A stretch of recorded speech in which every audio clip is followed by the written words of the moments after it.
Lanjut ya, kita lanjut ke jam kedua, yaitu pembahasan kita adalah geografi. Sebelumnya kita mulai dulu. Assalamualaikum warahmatullahi wabarakatuh. Waalaikumsalam warahmatullahi wabarakatuh. Good. Jadi sebelum kita mulai pembahasan hari ini, terlebih dahulu kita baca lafaz basmalah bersama-sama ya. Bismillahirrahmanirrahim. Jadi untuk hari ini nanti kita akan membahas TO geografi yang sudah kalian kerjakan. Lanjut. Kakak coba share screen terlebih dahulu.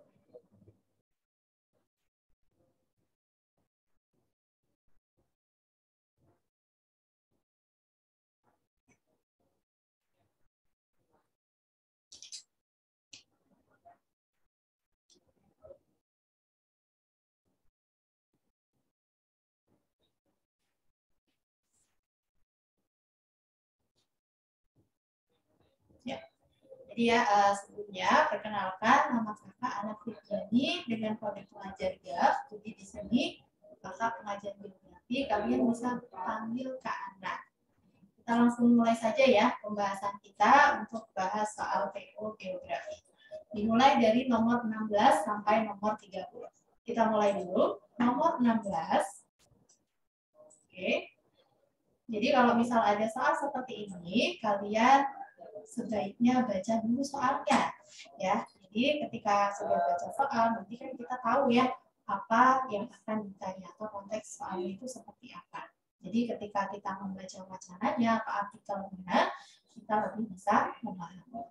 Ya, kita baca dulu untuk nomor 16. Bentukan morfologi yang membentang dari utara hingga ke selatan Pulau Sumatera seperti yang disebutkan pada wacana di atas terbentuk karena adanya, kita baca untuk wacananya tentang patahan semangku. Ya, patahan semangku merupakan bentukan morfologi yang membentang dari utara hingga ke selatan Pulau Sumatera, yaitu dari Aceh sampai Lampung.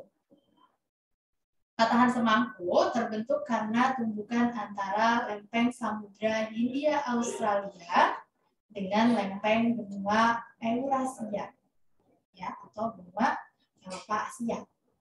Tabrakan tektonis ini terjadi secara menyerong dan menimbulkan dua komponen gaya.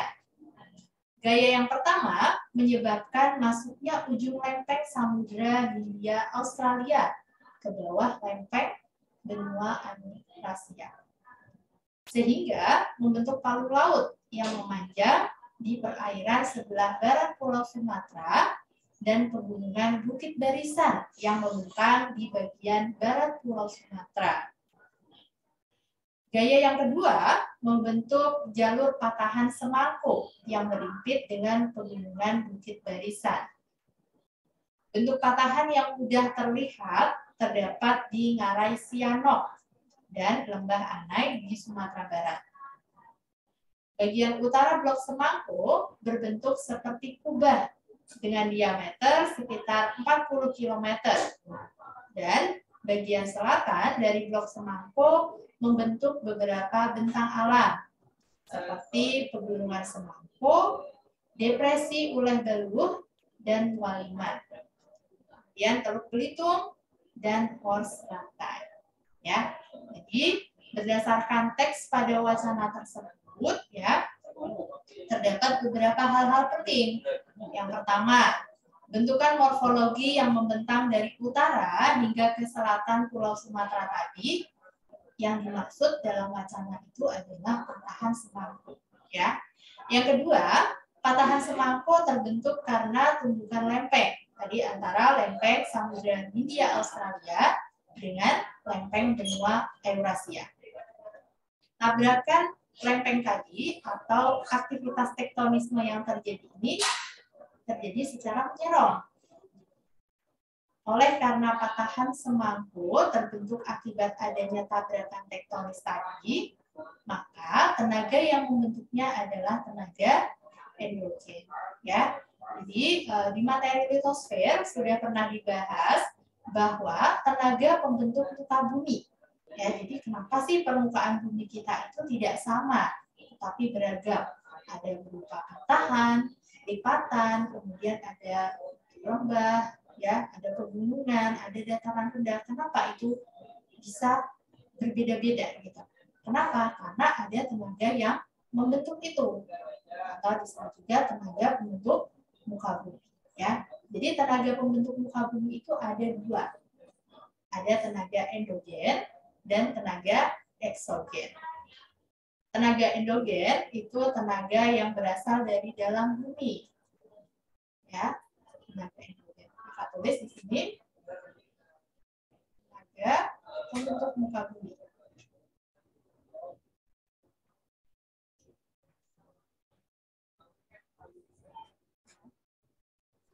Tenaga pembentuk muka bumi tadi ada dua. Yang pertama itu ada tenaga endogen. Tenaga endogen itu tenaganya dari dalam bumi. Sifatnya apa? Sifatnya membangun. Tenaga endogen ada tiga. Ya, di sini ada tiga. Pertama ada tektonisme. Kemudian vulkanisme. Dan yang ketiga itu ada seisme atau gempa. Ya, jadi itu tenaga endogen, tenaga yang berasal dari dalam bumi, sifatnya membangun. Ada tektonisme atau disebut juga diatropisme, vulkanisme, dan seisme atau gempa. Ya, lanjut. Selain tenaga endogen, tenaga yang membentuk permukaan bumi itu yang kedua ada tenaga eksogen. Ya, selain endogen ada eksogen. Tenaga eksogen ada 4. Ya, apa saja tenaga eksogen? Yang pertama ada pelapukan. Ya, pelapukan. Yang kedua itu ada penipisan. Nah, yang ketiga itu ada pembedakan. Dan yang keempat ada gerak massa batu.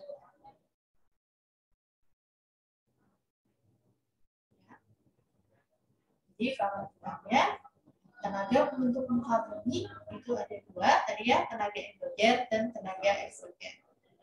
Kita lanjut lagi.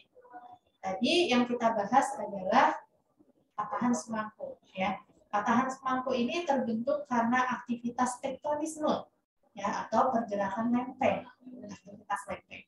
Jadi termasuk ke dalam tenaga endogen. Lanjut. Yang ketiga, oleh karena bentukan morfologi yang dimaksud pada wacana di atas tadi patahan, ya, patahan itu, maka tenaga geologi yang membentuknya pada bagian kerak bumi adalah ada wilayah yang kompak. Di sini kompak ya. Jadi kalau kita bahas lagi, tadi kan kita bahas tektonisme yang ada di wacana tersebut. Patahan semangkuk itu disebabkan karena aktivitas tektonisme. Nah, aktivitas tektonisme itu nanti terdiri dari gerak orogenesa dan gerak epirogenesa. Gerak epirogenesa itu gerakannya lambat dan biasanya mencakup wilayah yang luas. Sedangkan gerak orogenesa itu gerakannya lebih cepat, ya, dan mencakup wilayah yang lebih sempit. Patahan atau di sini patahan semangkuk tadi terbentuk karena gerak orogenesa yang gerakannya cepat tadi. Gerak orogenesa itu bisa membentuk patahan atau bisa juga membentuk lipatan. Bedanya apa? Kalau wilayah itu wilayahnya kompak, ya, batuannya itu kompak dan keras, maka akan membentuk patahan. Sedangkan jika wilayah tersebut itu elastis dan plastis, ya, batuannya elastis dan plastis, maka akan terbentuk lipatan. Ya, jadi kenapa di wilayah tadi ya barat Pulau Sumatera tadi itu terdapat patahan semangkuk karena adanya aktivitas tektonisme atau pergerakan lempeng tadi pada wilayah yang apa? Pada wilayah yang batuannya kompak dan keras. Ya. Jadi nomor 16, untuk morfologi yang membentang dari utara hingga selatan Pulau Sumatera itu terbentuk karena jawabannya adalah C, yaitu tenaga endogen yang terjadi pada bagian kerak bumi yang kompak. Gitu, ya. Jadi nomor 16 jawaban yang tepat adalah C. Sampai di sini ada pertanyaan. Oke, kalau tidak ada, kita lanjut ke nomor 17.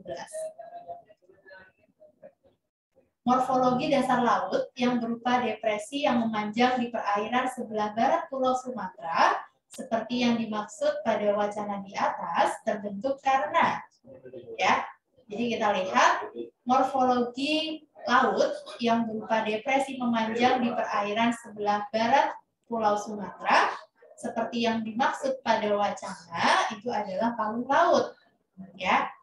Palung laut. Palung laut itu apa sih? Palung laut adalah morfologi laut yang dalam, ya. Bisa kita lihat di sini gambarnya, ya. Ada palung laut. Jadi morfologi laut yang dalam, dan semakin dalam itu biasanya semakin sempit. Nah, palung laut tadi selain di Pulau Sumatera itu juga terdapat di wilayah selatan Jawa, ya. Nah, tepatnya di mana? Di Palung Jawa atau Palung Sunda. Tadi memanjang, ya, dari yang sebelah Sumatera tadi sampai ke Jawa. Nah, palung laut ini terbentuk karena adanya subduksi atau penunjaman antar lempeng tektonik, yaitu antara lempeng Hindia Australia yang menunjang ke lempeng Eurasia. Jadi karena adanya dua lempeng yang saling mendekat, ya, kemudian tabrakan sehingga terjadi subduksi atau penunjaman tadi. Salah satu lempengnya menunjam ke bawah, salah satunya maka juga sama dengan kekuatan yang sama, maka bisa menimbulkan patahan tadi atau menimbulkan palung laut, ya. Jadi di sini nomor 17 jawaban yang tepat adalah E. Terjadi karena subduksi antar lempeng tektonik. Oke, ya. Lanjut. Sekarang kita ke nomor 18. 18, kita baca dulu soalnya. Hujan orografis yang banyak terjadi di wilayah Indonesia disebabkan karena, ya, jadi hujan berdasarkan genetiknya, ya, terbagi jadi 3 tipe. Ada hujan konvektif, hujan orografis, dan hujan frontal. Ya, jadi tadi ada hujan konvektif, hujan orografis, dan hujan frontal. Ya. Nah, karena di soal nomor 18 itu ditanya hujan orografis, kita bahas dulu hujan orografis, ya. Jadi hujan orografis ini hujannya terjadi karena adanya aliran massa udara panas yang lembab yang berasal dari laut atau dari samudra melewati permukaan tanah. Kemudian, ya, udara tersebut dibelokkan ke atas oleh relief pegunungan di pantai. Nah, arah datangnya angin tadi, ya, sebagian besar hujannya ini jatuh ke arah datangnya angin tersebut. Nah, sedangkan di sisi sampingnya, ya, sisi lereng yang berlawanan itu lebih sedikit hujannya. Nah, daerah sisi lereng yang jumlah hujannya sedikit itu sering disebut daerah bayangan hujan. Jadi bisa disimak di sini gambarnya. Hujan orografis tadi, ya, terjadi karena adanya tadi angin, ya, dari laut, kemudian angin tersebut dibelokkan ke atas, ya, di sini panahnya ke atas. Kemudian di sisi lereng yang bagian kanan di sini, pada lereng arah datangnya angin tersebut itu terjadi hujan yang intensitasnya lebih tinggi, ya, hujannya lebih besar. Sedangkan daerah di sisi lereng sampingnya, ya, itu hujannya lebih sedikit. Ya. Nah, daerah dengan hujan yang lebih sedikit atau di sisi lereng yang berlawanan tadi, itu disebut tadi daerah bayangan hujan. Daerah bayangan hujan. Ya. Oke. Jadi untuk nomor 18, hujan orografis disebabkan karena jawaban yang tepat adalah B. Massa udara dipaksa naik ke lereng pegunungan, ya. Nah, selain hujan orografis, tadi kakak bilang ada hujan konvektif dan hujan frontal. Kita bahas hujan konvektif. Hujan konvektif itu terjadi apabila massa udara panas yang lembab oleh pemanasan permukaan naik dan mendingin untuk membentuk awan, kemudian turun sebagai hujan. Ya, jadi prosesnya itu dari permukaan, ya, naik ke atas terjadi penguapan, lanjut membentuk titik-titik awan atau kondensasi, dan akhirnya terjadi hujan. Ya, jadi hujannya itu terjadi datar aja, terjadi penguapan, kemudian kondensasi, ya, dan presipitasi atau hujan. Lanjut, selain hujan konvektif, ada juga hujan frontal. Hujan frontal terjadi akibat adanya pertemuan antara massa udara panas dengan massa udara dingin dalam suatu bidang frontal. Ya, jadi kalau hujan frontal ini terjadi karena pertemuan massa udara panas dan massa udara dingin. Ya. Jadi nomor 18 tadi kakak ulang ya, karena di sini yang ditanya hujan orografis, jadi jawaban yang tepat adalah D. Terjadi karena massa udara dipaksa naik ke lereng pegunungan. Lanjut, kita ke nomor 19. Estimasi keberadaan ikan pelagis di Laut Banda melalui interpretasi citra penginderaan jauh dapat dilakukan dengan menggunakan parameter, ya. Jadi dalam mengidentifikasi, ya, keberadaan ikan pelagis di Laut Banda melalui interpretasi citra penginderaan jauh itu menggunakan sensor MODIS. Nah, sensor MODIS ini bisa mengetahui estimasi keberadaan ikan pelagis dengan dua cara. Cara yang pertama yaitu dengan mengidentifikasi klorofil pada organisme plankton. Jadi yang pertama mengidentifikasi dari plankton, ya, tadi. Kenapa? Karena melalui keberadaan plankton tadi dapat diketahui keberadaan ikan pelagis. Jadi ikan pelagis ini biasanya makan plankton. Jadi plankton ini sebagai bahan makanan dari ikan-ikan pelagis. Sehingga jika terdapat plankton itu biasanya terdapat ikan pelagis. Itu yang pertama. Kemudian cara yang kedua itu bisa mengidentifikasi dari suhu permukaan air laut. Ya, kenapa? Karena bisa menjadi sebagai petunjuk, ya, untuk mengetahui keberadaan fenomena upwelling.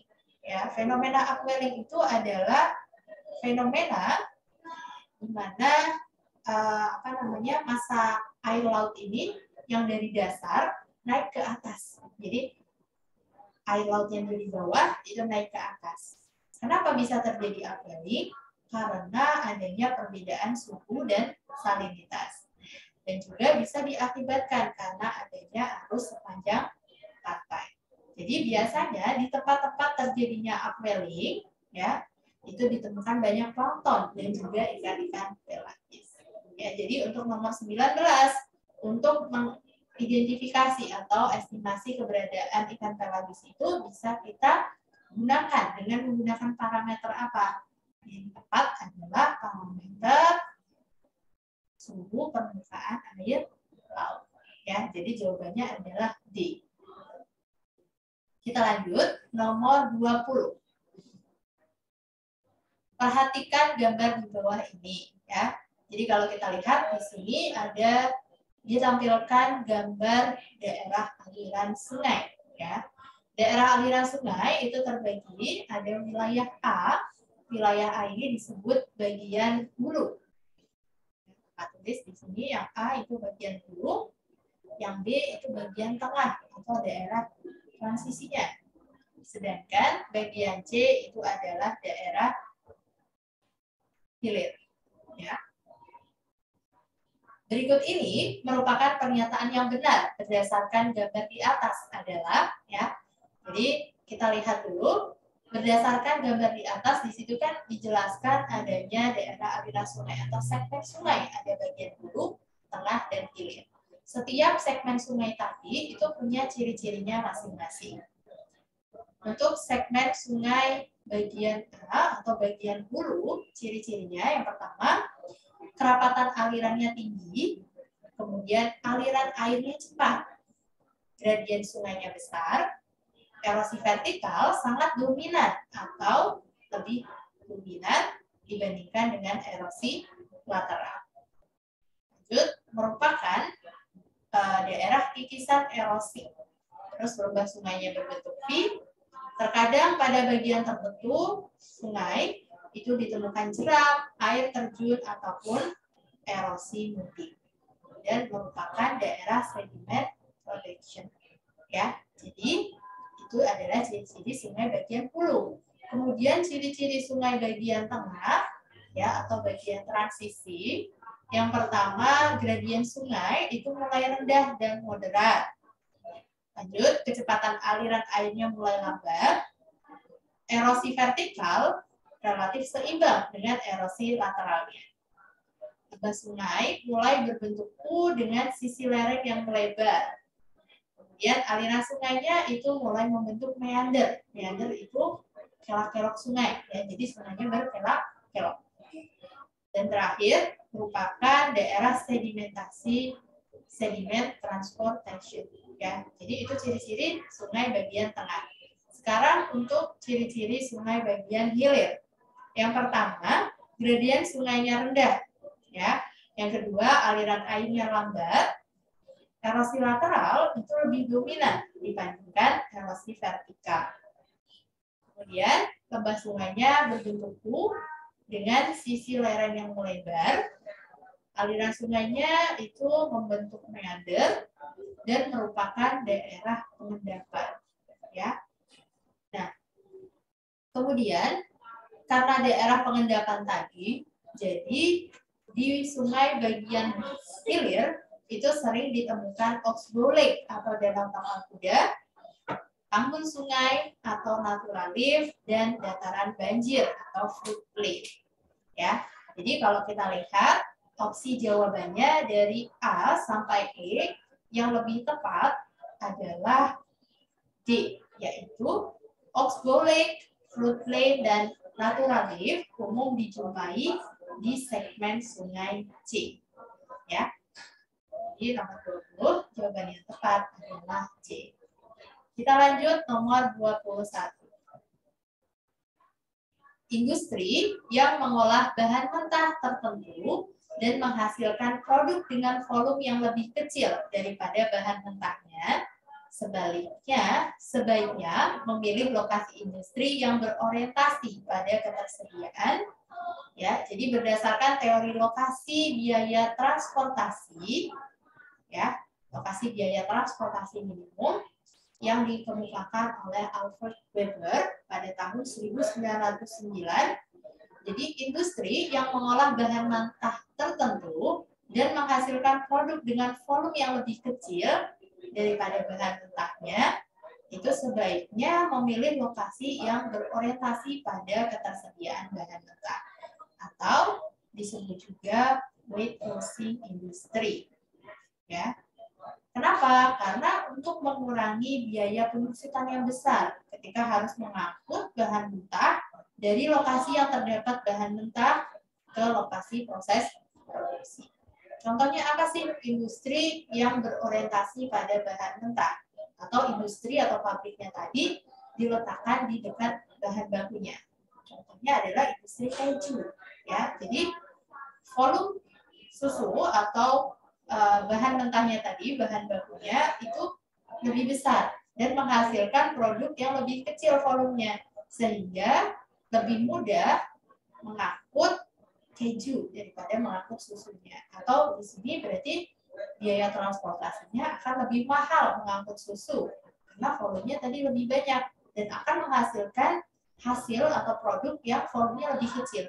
Jadi lebih baik kita mengangkut hasil produknya karena volumenya lebih kecil sehingga biaya transportasinya lebih ini ya. Jadi nomor 21 jawaban yang tepat adalah B, berorientasi pada bahan mentah. Ya. Oke, sampai nomor 21 apakah ada pertanyaan?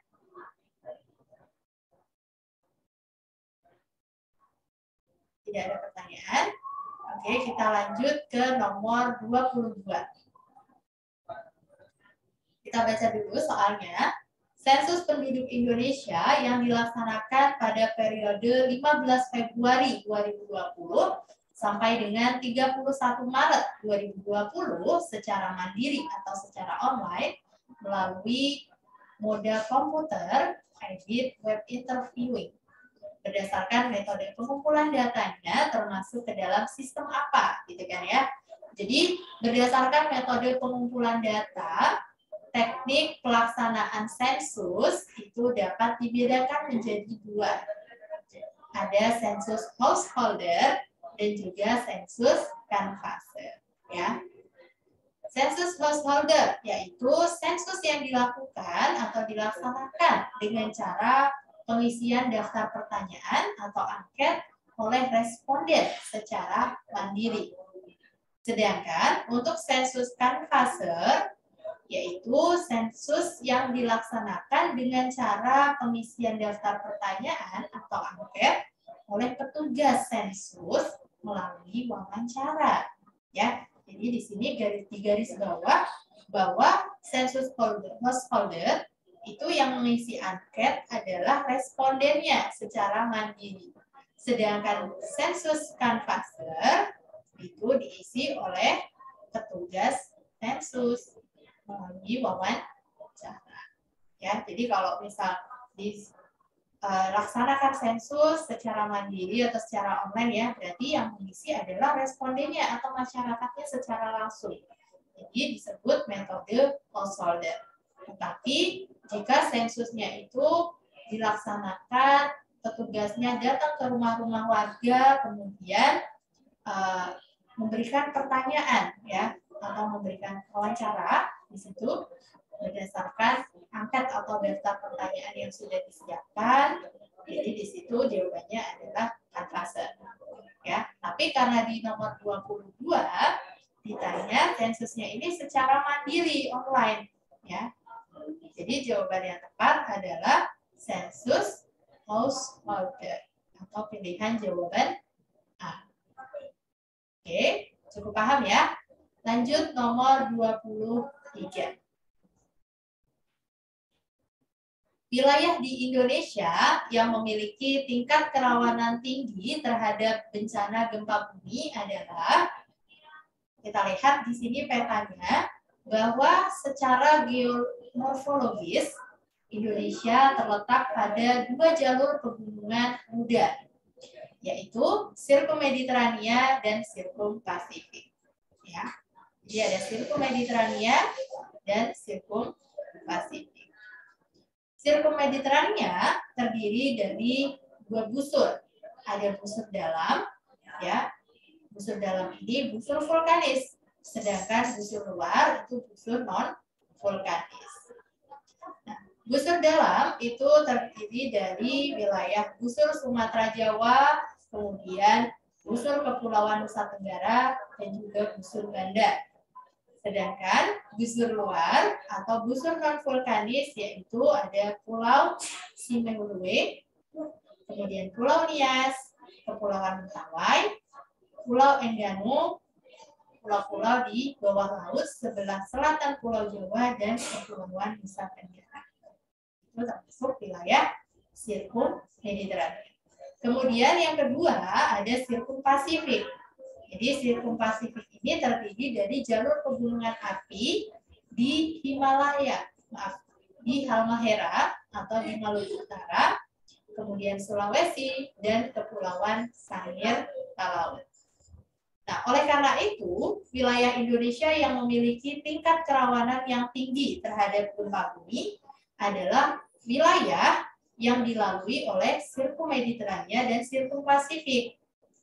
Ya. Nah, nanti di situ bisa terjadi gempa vulkanik maupun gempa tektonik. Bedanya apa? Kalau gempa vulkanik berarti getarannya itu terjadi karena adanya aktivitas pergerakan lempeng, ya. Itu gempa tektonik. Sedangkan gempa vulkanik itu getarannya disebabkan karena aktivitas vulkanisme atau aktivitas magma, ya. Jadi wilayah yang dilalui tadi, sirkum Mediterania dan sirkum Pasifik itu rawan terjadi gempa. Nah, wilayahnya mana aja? Seperti daerah Nias, Lombok, ya di Nusa Tenggara Barat dan juga Maluku. Jadi nomor 23 jawaban yang tepat adalah D, Nias, Lombok dan Maluku Utara. Cukup ya. Kita lanjut ke nomor 24.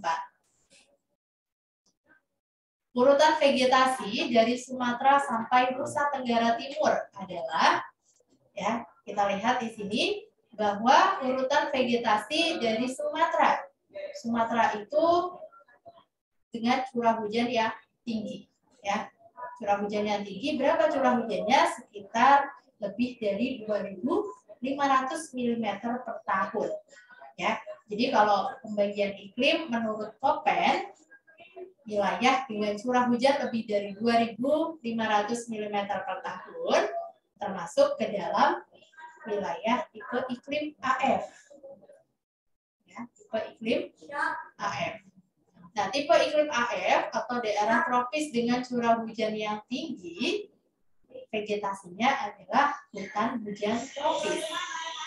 Ya, hutan hujan tropis. Gimana sih ciri-ciri hutan hujan tropis? Evergreen atau hijau sepanjang tahun, ya. Kemudian tumbuhannya atau floranya heterogen, bermacam-macam. Dasar hutannya gelap dan juga lembab. Kenapa? Karena pohon-pohonnya rapat, ya, dan heterogen tadi, sehingga sinar matahari ini tidak bisa menembus sampai ke dasar hutan. Gitu. Kemudian wilayah setelah Sumatera, kemudian Jawa Barat itu masih hutan hujan tropis, kemudian Jawa Tengah, Jawa Timur itu masuk ke dalam wilayah tipe iklim AM. Jadi tipe iklim AM itu wilayah tropis dengan curah hujan yang sedang, antara 1.500 sampai 2.500 mm per tahun. Ya.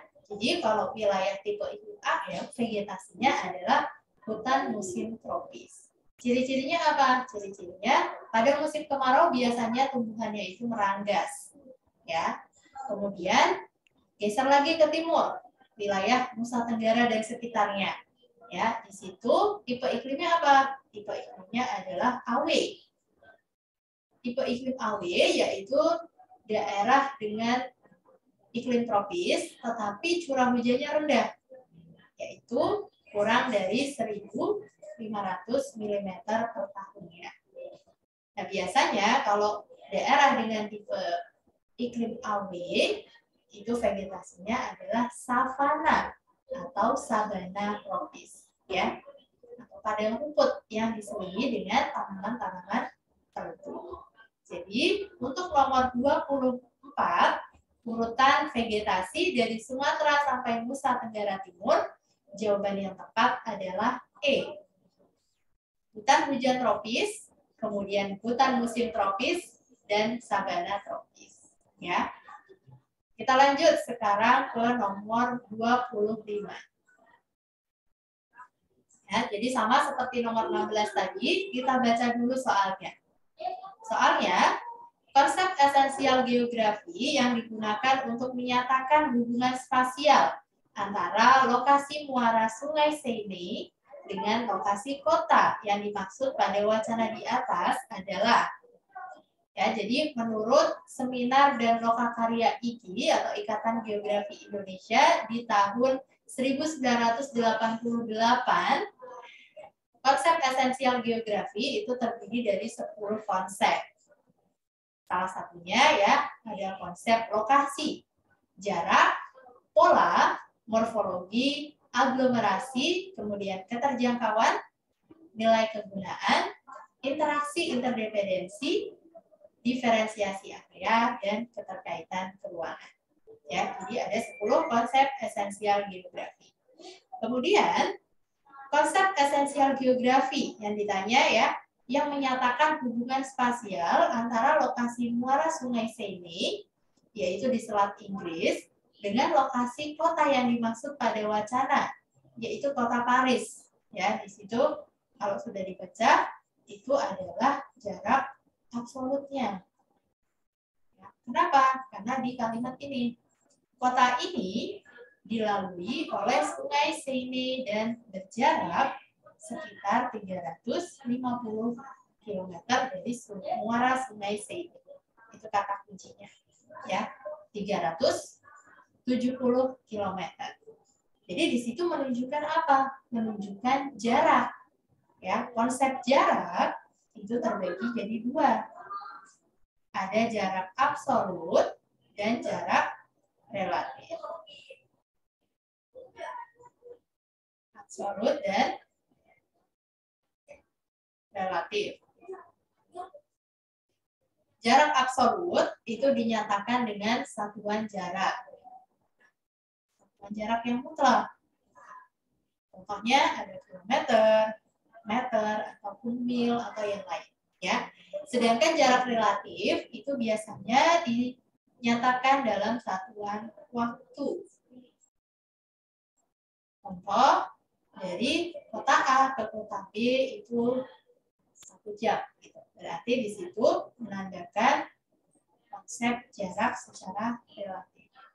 Karena di soal nomor 25 di situ disebutkan dalam wacana kotanya ini dilalui Sungai Seine yang berjarak sekitar 300 km dari muara Sungai Seine.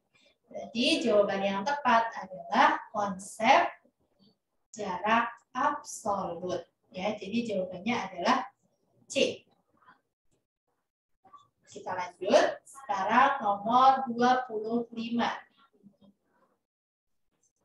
Kita baca dulu soalnya. Proyeksi yang tepat digunakan untuk memetakan negara yang dimaksud pada wacana di atas adalah, ya, jadi proyeksi itu apa sih? Proyeksi adalah suatu sistem untuk mengkonversi atau mentransformasi kenampakan bumi dari bidang lengkung atau bidang geoid ataupun elipsoid ke bidang datar. Kenapa? Karena peta itu pada bidang datar, ya. Nah, kemudian proyeksi yang tepat yang digunakan untuk memetakan negara yang dimaksud pada wacana. Tadi wacana tersebut membahas negara Prancis, ya. Nah, kita tahu Prancis itu ada di benua Eropa, ya. Jadi yang paling cocok itu adalah menggunakan proyeksi konikal normal atau kerucut normal. Kenapa? Karena proyeksi kerucut normal atau konikal normal ini merupakan proyeksi yang bidang proyeksinya ini menggunakan bidang kerucut dengan kedudukan sumbu simetri berhimpit dengan sumbu buminya. Bidang proyeksi kerucut itu akan menyinggung bola bumi pada lintang 45 derajat, ya, sehingga wilayah tadi negara Prancis yang ada di benua Eropa tadi itu cocok menggunakan proyeksi konikal normal, ya. Jadi jawabannya adalah E. Kemudian tadi proyeksi itu ada berapa sih? Ada beberapa. Kita lihat yang pertama berdasarkan bidang, ya. Di sini berdasarkan bidangnya proyeksi itu ada 3. Ada proyeksi azimutal, silinder, dan kerucut. Proyeksi azimutal itu pada bidang datar. Kemudian silinder bidangnya adalah lengkung, sedangkan kerucut itu bidangnya kerucut. Ya. Kemudian selain berdasarkan bidang, ada juga berdasarkan sumbu bumi terhadap sumbu aksisnya. Ada kerucut normal, kemudian transversal, dan oblik. Bisa dilihat di sini gambarnya. Untuk memetakan daerah pada wacana atau di sini adalah Prancis, ya. Itu cocok menggunakan kerucut konikal normal. Ya. Kenapa? Karena tadi wilayahnya adalah letak lintang sedang. Kalau letak lintang sedang itu paling cocok menggunakan proyeksi dengan bidang kerucut. Kemudian untuk bidang silinder itu cocok untuk apa? Untuk daerah ekuator atau daerah dekat dengan khatulistiwa. Lanjut untuk bidang azimutal itu paling cocok digunakan memproyeksikan daerah lintang tinggi, yaitu daerah kutub. Ya, jadi kalau azimutal tadi daerahnya lintang tinggi, silinder itu lintang rendah atau daerah ekuator, dan kerucut itu lintang sedang sekitar 45 derajat. Jadi kakak ulang di sini nomor 26 jawaban yang tepat adalah E, konikal normal. Kita lanjut ke nomor 27. Gejala pemanasan global yang berlangsung saat ini disebabkan oleh banyak faktor. Untuk kasus di Indonesia, terutama disebabkan oleh, ya, jadi pemanasan global atau global warming merupakan fenomena yang ditimbulkan oleh pemanasan jangka panjang pada suatu sistem iklim di bumi, ya, dan diamati sejak periode pra-industri antara tahun 1850 sampai 1900. Akibat aktivitas manusia, gitu. Nah, terutama yang berasal dari mana? Dari pembakaran bahan bakar fosil. Kenapa? Bahan bakar fosil ini bisa meningkatkan emisi gas rumah kaca yang akhirnya bisa memerangkap panas di atmosfer bumi. Jadi panas yang datang dari sinar matahari, ya, kemudian sampai ke bumi itu kan dipantulkan lagi ke atmosfer. Tetapi karena adanya emisi gas rumah kaca tadi, maka panas tersebut terperangkap sehingga menyebabkan temperatur atau suhu bumi jadi makin panas atau makin meningkat, ya. Kemudian sejak masa pra-industri, aktivitas manusia ini diperkirakan telah meningkatkan suhu rata-rata global bumi sekitar 1 derajat Celcius. Nah, selain karena pembakaran bahan bakar fosil tadi, pemanasan global itu juga bisa disebabkan karena adanya kebakaran lahan gambut. Jadi, kebakaran lahan gambut ini juga bisa memicu peningkatan emisi gas rumah kaca, terutama gas CO2, CH4 yang dalam jangka panjang itu dapat menimbulkan efek pemanasan global, ya. Jadi untuk nomor 27, gejala pemanasan global, ya, terjadi karena faktor apa saja sih di Indonesia? Jawabannya adalah D, yaitu peningkatan pemakaian bahan bakar fosil dan karhutla atau kebakaran hutan lahan gambut, ya. Jadi nomor 27 jawabannya tadi D. Sekarang kita lanjut nomor 28. Kita baca dulu soalnya. Pada interaksi antara desa dengan kota, ada wilayah-wilayah yang kekuatan hubungannya biasanya itu terkait dengan jarak ke pusat kota atau desa. Nah, wilayah yang kurang lebih memiliki kekuatan hubungan yang sama antara desa dengan kota adalah, jadi berdasarkan teori zona interaksi desa kota, ya, wilayah yang lebih kurang itu memiliki kekuatan yang sama antara desa dengan kota adalah wilayah rural urban frame. Hal ini disebabkan karena wilayah rural urban frame ini merupakan suatu jalur daerah yang terletak antara daerah kota dan daerah desa yang dilalui dengan penggunaan tanah campuran. ya, atau disebut juga jalur batas desa kota. Penggunaan tanah campuran ini terjadi karena adanya kekuatan hubungan yang relatif sama tadi antara desa dengan kota.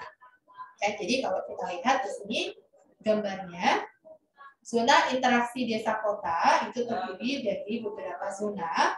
Yang pertama, yang di tengah, di situ ada city atau kota. Ya. Kemudian di sampingnya ada daerah atau zona suburban, yaitu sub daerah perkotaan. Yang ketiga, zona suburban free, yaitu jalur tepi sub daerah. Yang keempat, ada urban free, yaitu jalur tepi daerah perkotaan paling luar. Yang kelima, rural urban free atau jalur batas desa kota. Dan yang terakhir itu ada rural atau desa. Jadi di antara kota atau city tadi ke desa itu ada beberapa zona-zona. Nah, zona yang kekuatannya itu sama nih, hubungan antara desa dengan kotanya itu yang paling tepat adalah rural urban free. Jadi jawaban yang tepat nomor 28 adalah C, yaitu wilayah rural urban free. Kita lanjut, sekarang nomor 29. Energi matahari berpotensi dikembangkan sebagai sumber energi alternatif di Indonesia.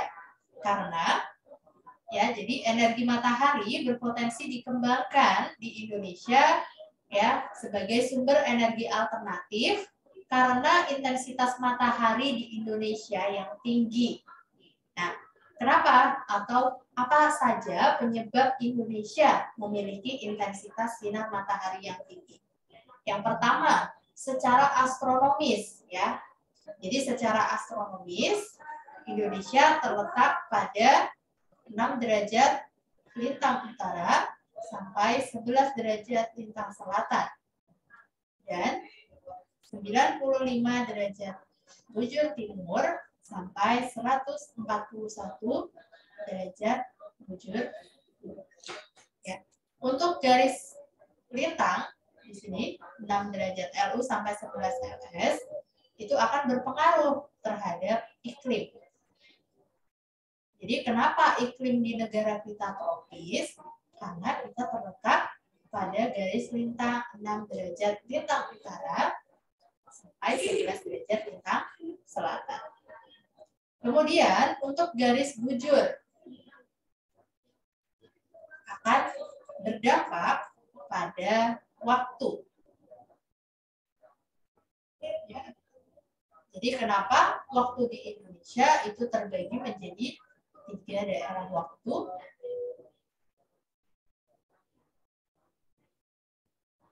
Karena Indonesia terletak pada garis bujur 95 derajat bujur timur sampai 141 derajat bujur timur.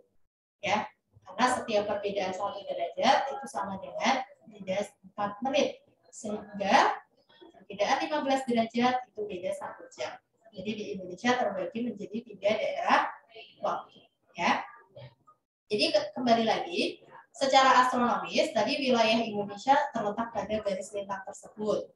Kemudian Indonesia juga wilayah kepulauan. Sehingga tadi ya berdasarkan garis lintang juga terletak pada daerah ekuator atau daerah khatulistiwa. Yang menyebabkan sudut sinar matahari, sudut datang sinar matahari ini dapat mencapai kurang lebih 90 derajat. Yang nantinya akan mengakibatkan juga jumlah radiasi panas matahari yang diterima itu menjadi tinggi. Ya, jadi di Indonesia jumlah radiasi panas matahari yang diterima itu tinggi. Karena apa? Karena Indonesia terletak secara astronomis itu terletak pada daerah ekuator. Ya, sekitar garis 6 derajat lintang utara sampai 11 derajat lintang selatan. Lanjut, alasan yang kedua itu karena dalam setahun wilayah Indonesia ini selalu dilalui oleh gerak semu tahunan matahari Karena apa? Karena tadi letak lintang kita, sehingga kita berada pada iklim tropis. Dan hal ini mengakibatkan seringnya wilayah-wilayah Indonesia mendapatkan paparan radiasi sinar matahari. Oleh karena itu, intensitas sinar matahari diartikan sebagai jumlah radiasi panas matahari yang diterima oleh permukaan bumi per satuan waktu. Maka, karena kedua hal tersebut, ya, Indonesia memiliki intensitas sinar matahari yang tinggi. Jadi yang pertama karena secara astronomis Indonesia terletak pada garis lintang 6 LU sampai 11 LS atau pada daerah ekuator sehingga jumlah radiasinya tinggi, radiasi matahari. Kemudian yang kedua karena Indonesia juga berada pada lokasi tersebut, maka Indonesia dilalui gerak semu tahunan matahari yang akhirnya mengakibatkan tingginya paparan sinar matahari juga. Jadi nomor 29, jawaban yang tepat adalah B. Intensitas sinar matahari yang tinggi. Ya. Lanjut. Nomor 30, terakhir ya. Asumsi dasar yang dibangun pada teori konsentris oleh Burgess adalah, ya, jadi asumsi dasar yang dibangun pada teori konsentris Burgess itu nanti ada beberapa. Di sini kakak sebutkan. Yang pertama, kota dibangun pada daerah dataran. Kemudian yang kedua, sistem transportasi tidak rumit, murah, mudah, dan cepat ke segala arah. Yang ketiga, nilai tanah yang tertinggi itu di pusat kota dan menurun semakin jauh dari pusat kota. Dan yang keempat, bangunan tinggi, bangunan tua berada di daerah pusat kota. Kemudian penduduk miskin itu harus tinggal di dekat pusat kota karena mereka tidak mampu membayar biaya transportasi. Dan yang terakhir, tidak terjadi konsentrasi industri berat. Ya, bisa dilihat juga pada gambarnya. Untuk teori konsentris, ya ada beberapa zona. Zona yang pertama, zona 1 yaitu CBD atau Central Business District atau pusat kotanya. Kemudian zona 2 itu zona perdagangan dan manufakturingan. Zona ketiga itu zona pemukiman kelas rendah. Ya, tadi karena penduduk yang ekonominya bawah itu lebih memilih tempat tinggal di daerah dekat dengan pusat kota untuk meminimalisir biaya transportasi. Ya. Kemudian zona 4 yaitu zona pemukiman kelas menengah dan zona 5 itu zona pemukiman kelas tinggi. Ya, jadi untuk teori konsentris begitu urutannya bisa dilihat dan asumsi-asumsi yang dikemukakan oleh Burgess tadi sudah kakak jelaskan. Jadi untuk nomor 30 asumsi yang benar yang mana? Jawabannya yang tepat adalah D, yaitu sistem transportasi tidak rumit, murah, mudah, dan cepat ke segala. Ya. Kemudian untuk teori kota, ya, teori keruangan kota, selain teori konsentris, itu juga ada teori sektoral dan juga teori intigen.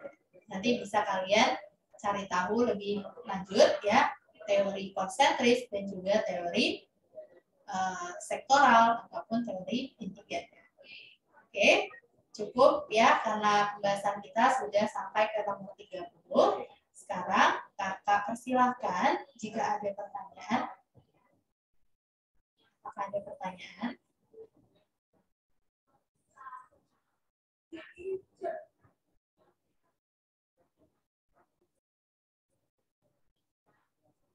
Lanjut ya, jika tidak ada, kita akhiri untuk pertemuan hari ini. Semoga materi yang sudah kita pelajari bersama-sama bisa bermanfaat baik untuk diri kita maupun untuk orang di sekitar kita. Ya, kita akhiri dengan membaca lafaz hamdalah. Alhamdulillahirabbil alamin. Wassalamualaikum warahmatullahi wabarakatuh.